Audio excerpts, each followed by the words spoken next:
জীবনে কত ভর্তাই তো খাইলাম, এখন আপনি যদি আমার মতো এই সজনে পাতার ভর্তাটা খান তাহলে একদম সজনে পাতার ভর্তা পাগল হয়ে যাবেন। এখন আমরাই বাড়ি সিরাজগঞ্জ হইলেও আমি রাজশাহীতে অনেক বছর ছিলাম, 3 বছর ছিলাম আমার হাজব্যান্ডের পিএইচডি করার সুবাদে। ওখানে আমি অনেক রকম ভর্তার রেসিপি শিখেছি। রাজশাহীর মানুষগুলো বিশেষ করে সজনে পাতা ওরা খুবই পছন্দ করে। সজনে তারা ফুল, পাতা, সজনের ডাঁটা সবই বিভিন্নভাবে খায়। তো এটা হচ্ছে সজনে পাতার বড়া।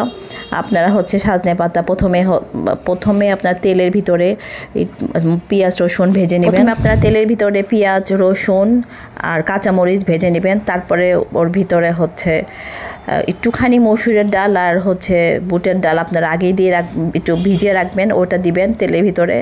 একটু ভাজা ভাজা হইলে তারপরে সজনে পাতাগুলো অল্প একটু সজনে পাতা দিবেন, তারপরে একটু লবণ, একটু নারকেল কোড়া দিবেন। দেওয়ার পরে ব্লেন্ডারে ব্লেন্ড করতে হবে। এই যে আমি এখন ব্লেন্ডারে ব্লেন্ড করব। এগুলো জাস্ট অল্প একটু তেলের ভিতরে ভেজে নিতে হবে। ভেজে নেওয়ার পরে ব্লেন্ডারে ব্লেন্ড করতে হবে।